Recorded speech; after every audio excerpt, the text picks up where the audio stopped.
Labdien! Nu šoreiz gribu izstāstīt par vienu interesantu situāciju.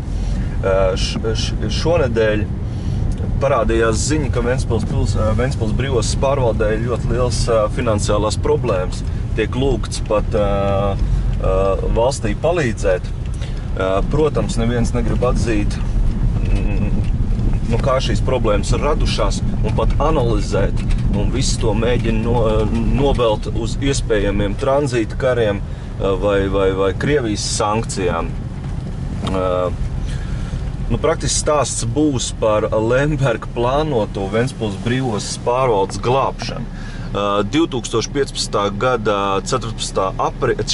aprīlī TV raidījumā Ziņas bija sižets, kurā tika informēta, kad Ventspils brīvostā kravu apgrozījums pirmajā ceturksnī ir krities par 16,3%. Tā ir vienīgā osta, kurā ir šāds būtisks kritums. Rīgā un Liepājā ir pieaugums. Un šī krituma rezultātā Ventspils brīvosta nespēja pildīt savas saistības un plāno lūgt palīdzību valstī, lūgt galvojums, iespējams atlaist ostas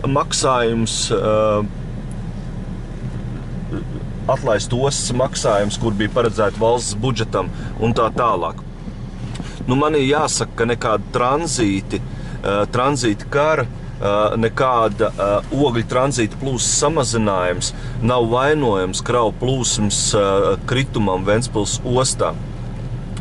Tranzīta kari tie vispār ir mīti, kurus vienkārši ģenerē un izdomā Lembergs. Pie vainas šim kravu samazinājumam ir tieši Lembergs un viņa angažētā satiksmes ministrija, partijas Zaļo zemnieku savienība, Vienotība, Nacionālā apvienība, Saskaņas centra un citu politikas noteicēji. Manā skatījumā, ja valdība nespēja sakārtot ostas pārvaldību, atbrīvot no amata smagos kriminālu noziegumos apsūdzētu personu, kura citu starpā ir liekts pildīt šī amata pienākums, tai būtu nekavējoties jādemisionē. Valdībai, ministriem, valsts prezidentam, Saeimas deputātiem vēlos uzdot jautājumu, vai jums tiešām šķiet, ka ostas konkurētspēju un to tālāko attīstību īpaši uzlabo fakts, ka ostas pārvalde turpina vadīt smagos kriminālu noziegumos apsūdzēt, tranzīta nozarē starptautiski izspiešanu slavu iemantojušais Aivars Lembergs.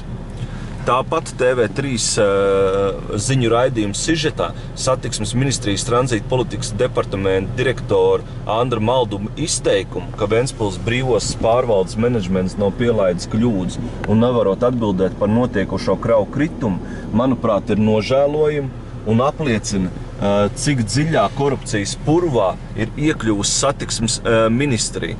Normālā valstī Maldupa kungs, tāpat kā Matīs kungs, kā varam, finanšu, ekonomikas ministri, Ventspils pilsētas doma būtu nekavējoties atkāpusies vai atstādinātu. Jo jāsaka, ka neviens cits kā viņi ir vistiešākā mērā atbildīgi par notiekošo Ventspils brīvostā, jo viss, kas tur radies, ir tikai tāpēc, ka apzināti netiek kontrolēta un uzraudzīta šī valsts institūcija. Tā paša 14. aprīļa TV raidījumā 1:1 Vienotības pārstāvis Sandra Kalniete nespēju ierobežot tiesiskā personāža patvaļu, vainoja Lemberga populātātu un Zaļo zemnieku savienību.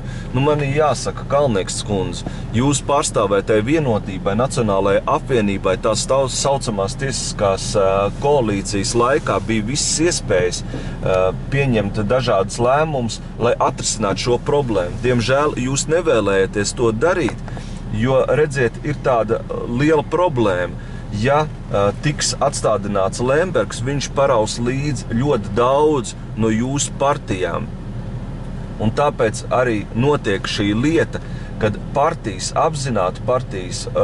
valdes vadības apzināti ir gatavs Lemberga vārdā pilnībā iznīcināta mūsu valsts. Spilgts piemērs šādai valsts graušanai ir Vienotības satiksmes ministrs Matīs Andrijs. Ir dzirdēts un klīst runas, ka Andrijs Matīs offshoros ik mēnesi saņem kādus 100,000 eiro kā pateicību par to, ka viņš izdabā visādiem Lembergiem. Un vēl Andrijs Matīs satiksmes ministrija Lemberga balstīta šodien ir iesaistījusies bīstamā spēlē, kas, manuprāt, draud ar šīs valsts pastāvēšanu. Šī ministrija dara visu, lai Latvijas tranzīta koridoru valstī piedarošo daļu pilnībā nodot šaubīgu darboņu rīcībā. Patreiz Lembergu vadībā notiek valsts kārtējā nozagšana, kur nodrošina mūsu valsts zaudēšanu. Iespējams, šis ir valsts pastāvēšanas jautājums, ja viņš netiks risināts. Kā uzskatāms piemērs bija 2015. gada 15. aprīļa Matīsa kungu vadītā Latvijas lielo ostu tranzīta un loģistikas padomes sēde, kur drīzāk atgādināja mafijas nevalsts pārvaldītāju saietu. Matīs šajā sēdē pauda retoriku, kas viens pret vienu saskana ar to, ko Lembergs 2015. gada 10.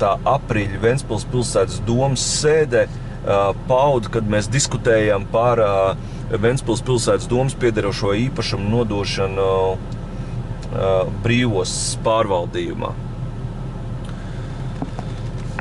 Man ir pārliecība, ka tāda Matīs ir gatava darīt jebko, un viņiem tādas valsts uz tādu valsti ir īstenībā nospļauties, kā tik labi būtu pašam un Lembergam.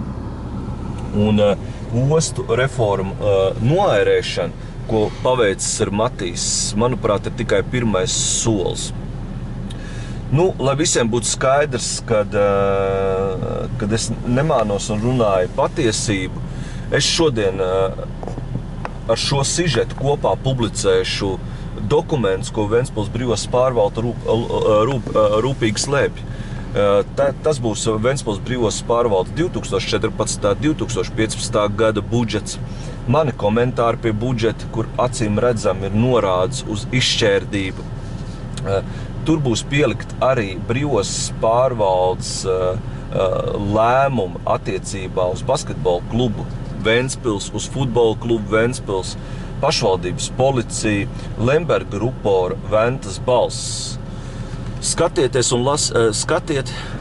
un lasiet un domājiet. Paldies!